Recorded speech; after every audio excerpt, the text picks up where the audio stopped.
pero tanto los sacerdotes como los levitas comerán de las ofrendas especiales dadas al Señor. Todo lo que llega a la casa de Dios, todo lo que el pueblo lleva a la casa de Dios, sea que el pueblo lleve alimentos, o sea que el pueblo lleve ofrendas para mantener la obra de Dios,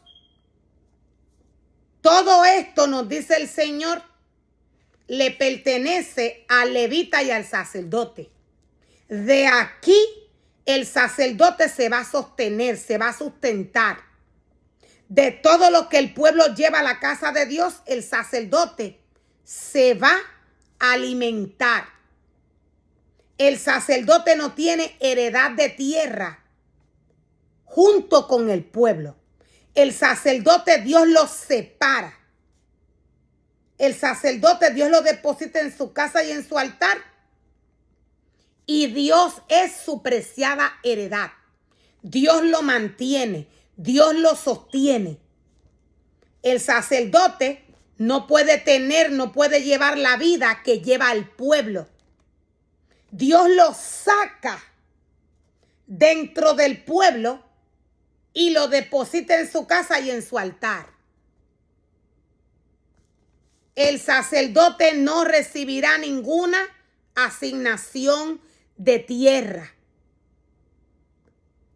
El sacerdote no recibirá ninguna asignación de tierra entre las demás tribus de Israel.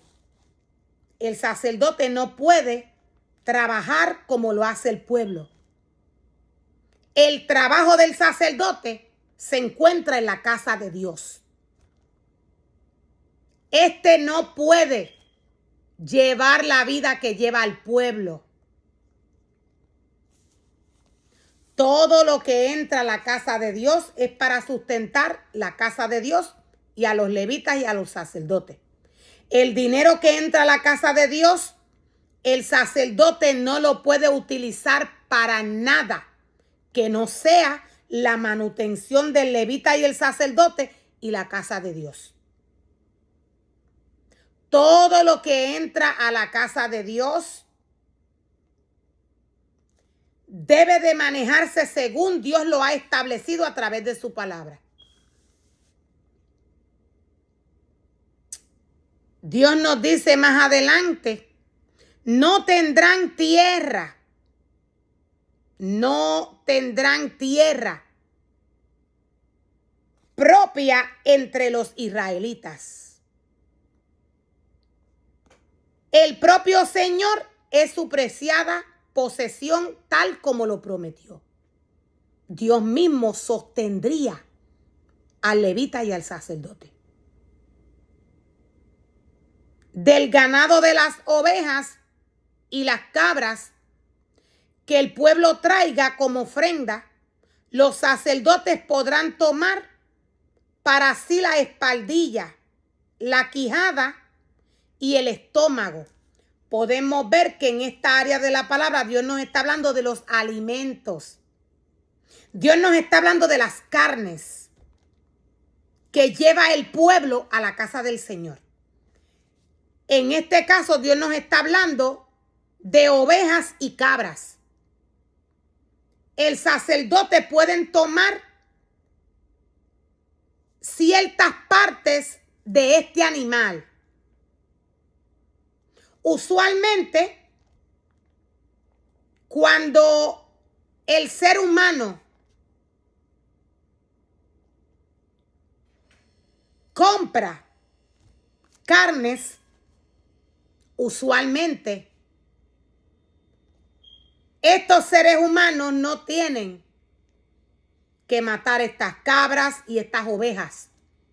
Solo aquel que vive en un campo tiene la oportunidad de tomar una cabra, una oveja, tal vez llevarla al templo cercano al cual éste visite. Solo aquel que vive en un campo podría llevar un animal vivo a la casa del Señor. Usualmente las carnes, el hombre va a una carnicería, el ser humano, y las compra ya por sus piezas. Dios nos dice que del ganado de las ovejas y las cabras que el pueblo lleve a la casa del Señor como ofrenda, los sacerdotes podrán tomar para sí la espaldilla y la quijada y el estómago. Dios le está aclarando al sacerdote las partes del cuerpo del animal. Como por ejemplo, Dios nos está mencionando la oveja y la cabra. Las partes de la oveja y la cabra que el sacerdote tiene que comer son la espaldilla, la quijada y el estómago. Los alimentos que se lleven a la casa del Señor, que vengan de oveja y cabra, el sacerdote puede tomar estas partes del animal y comerlas. Dios le da al sacerdote aún el orden de todo lo que tiene que comer. Ahora voy a tocar un punto. Dios es claro.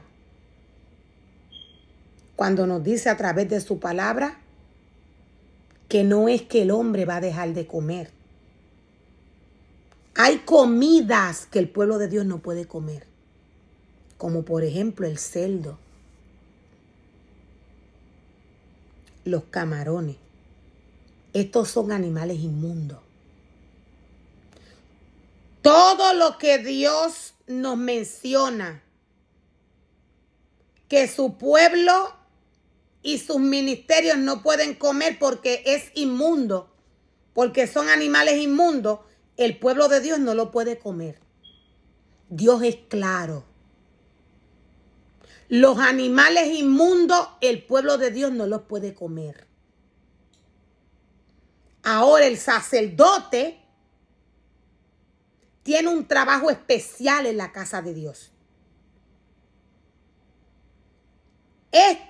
Podemos ver que Dios le está diciendo, puedes coger del estómago, de la quijada y de la espaldilla. Cuando el pueblo lleve carnes que vengan de la oveja y de la cabra.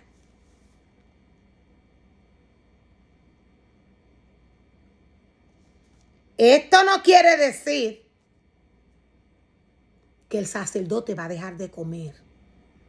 Dios es claro cuando nos da un listado de los animales que son inmundos, que sus ministerios no pueden comer de estos. Dios es claro a través de su palabra. También les darás a los sacerdotes la primera porción de los granos. También le darás a los sacerdotes la primera porción de los granos, del vino nuevo, del aceite de oliva y de la lana que obtengas, en la temporada de la esquila. Podemos ver el listado de cosas que Dios le dice al sacerdote que puede recibir en la casa de Dios. Todo lo que entra en la casa de Dios es para sustentar la casa de Dios a los levitas y a los sacerdotes. Las cosas que le pertenecen a Dios, las cosas que el pueblo lleva para Dios, los alimentos, el dinero, todo lo que el pueblo lleva es para Dios. De aquí se va a alimentar, se va a sustentar el levita y los sacerdotes. El sacerdote no puede inventar con nada de lo que entra a la casa del Señor. Dios no manda al sacerdote a pedir. El sacerdote no puede pedir. Dios mismo, a través de su palabra, le habla al pueblo. Esta es una porción de la palabra que cuando el pueblo la recibe, automáticamente el pueblo sabe que tiene que llevar ofrendas a la casa de Dios. El pueblo sabe que tiene que llevar alimentos a la casa de Dios para sustentar al levita y al sacerdote. El sacerdote no tiene que pedirle al pueblo, porque ya automáticamente cuando el sacerdote trae la palabra, el pueblo sabe lo que tiene que hacer. El pueblo es guiado y direccionado por Dios. El cuerpo del hombre está preparado y capacitado para obedecer a Dios. Hay quienes no lo van a obedecer, pero el cuerpo del hombre está capacitado para esto. Lo que le pertenece a Dios, lo que es de Dios, va a obedecer.